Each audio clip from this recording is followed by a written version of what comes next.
everyone, welcome to the Just Add Spice Kitchen, where we share flavorful Indian meals with you and your family, for you all to share with your family and friends. Today we're making a keema curry. I'll explain how the recipe works. However, if you would like to share the recipe or you like the recipe, go to justadspice.com and you'll get all the ingredients and details on how to prepare it like we do.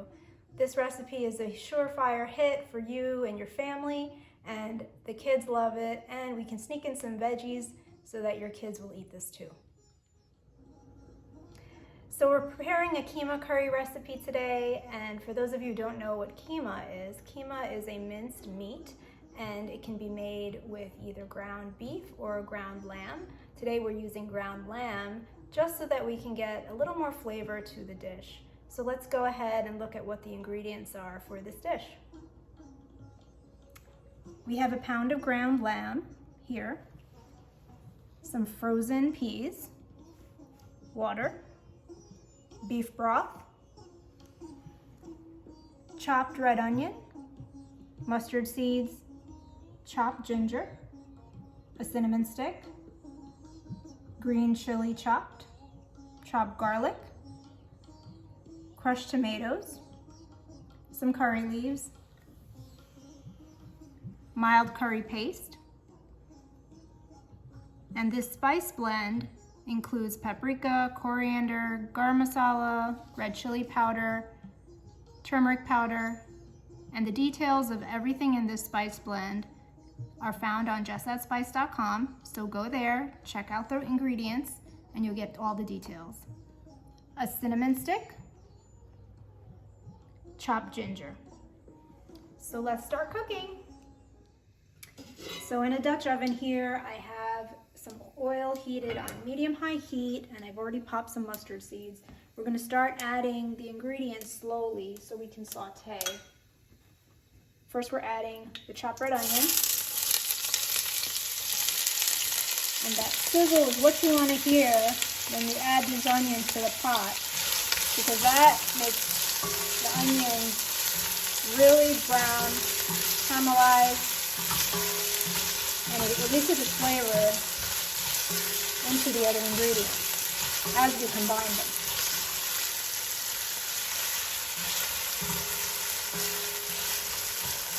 We're going to add a cinnamon stick.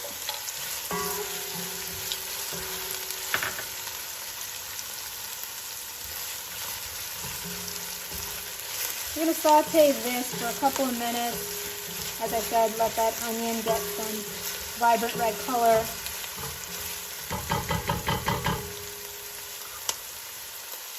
Add some curry leaves to this. And if you've cooked the curry leaves before, it has a specific flavor that is a hint in these dishes. Makes you think, what is that?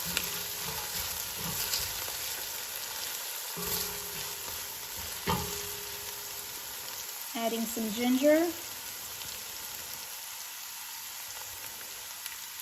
And as you add these ingredients one by one, the flavor of each ingredient will shine throughout the dish.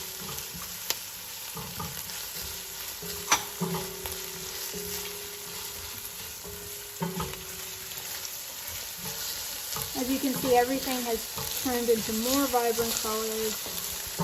Looks like it's combining nicely. And the smell is just phenomenal. Add some green chilies for some heat.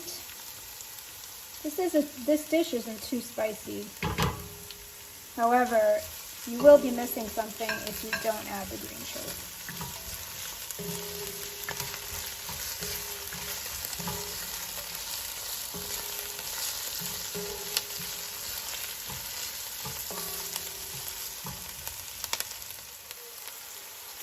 So these ingredients have been sauteing for maybe a couple of minutes on medium-high heat. And lastly, we are going to add the chopped garlic. If you watched my videos before, I always say I'll add the garlic in close to the end so that we're not burning the garlic, and the garlic flavor can still permeate throughout the dish. And that's very important. If you can, it's not a must-do, but if you can, add the garlic last.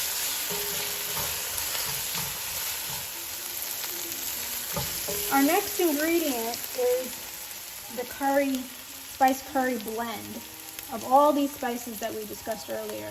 You can go to justthatspice.com and get details on all the spices that we've added to this. I've also added salt and pepper in that spice blend so that we can saute everything together uniformly. I'm also lowering the heat a tad bit so that we don't burn the spices and the onion mixture becomes uniformly blended. Looks something like this. We're going to add some more ingredients to finish this dish off.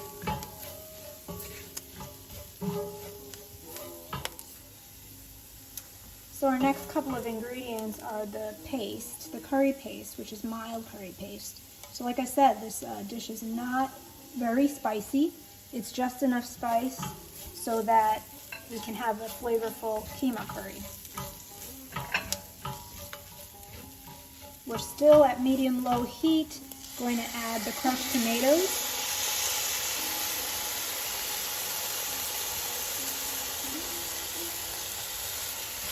And saute until our curry mixture is forming.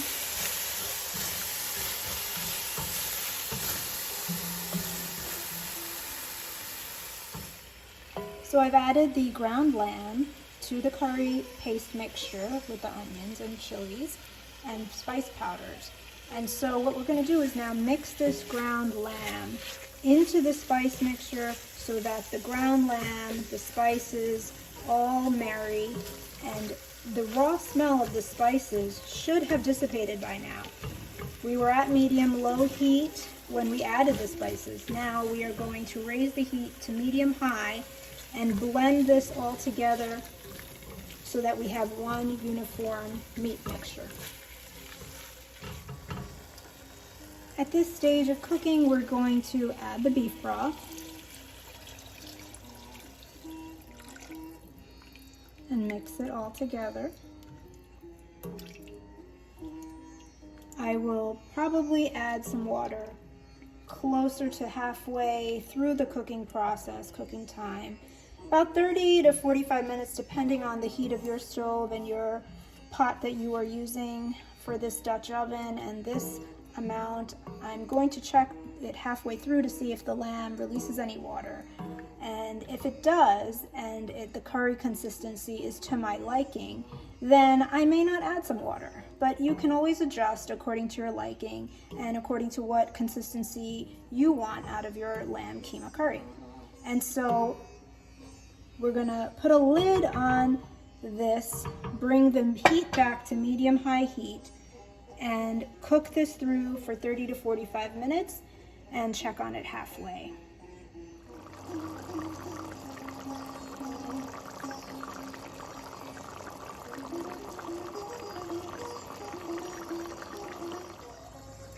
So now we are seeing that this lamb keema curry is coming together pretty quickly. So we're about 10 minutes before the end of this cook time. And you can see that the oil has slowly separated from the keema, the ground lamb, and it's uniformly come to a curry consistency. And in the last 10 minutes of the cooking time, we're going to add the frozen green peas. And the frozen green peas in that last 10 minutes will cook through on its own in this curry mixture. So all of these ingredients can be adjusted to your liking. Cooking a curry is basically a method, and it's not a science. It's like an art. So whatever you need to do to adjust is and can be done. My recipe, I like it a little more thicker in consistency. Some people like keema curry a little more thinner in consistency. But with any meat curry, as the curry sits, the flavors blend. And we're back with the keema curry being the consistency we want it at. And it's really thick. As it sits, it'll get thicker. And so we're gonna plate this up. So the last few garnishes are just a squeeze of lemon juice, off the heat, The heat is turned off at this stage so that we can mix the lemon juice into the keema curry. And I'm gonna garnish this with some cilantro leaves for some flavor, and it just looks good.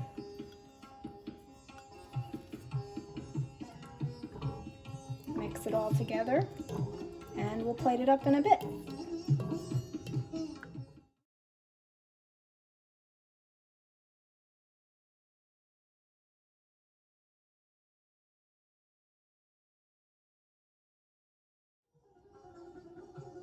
So here we have it. Our keema curry is ready, and I've paired it with some chapatis, and this is the perfect bite for your friends and your family that you serve this to. Make sure you go to jessthatspice.com and check out this recipe and pair it with either rice, roti, chapati. You can pair it with a cucumber raita. That recipe is also on jessthatspice.com. And I'm just gonna enjoy this bite.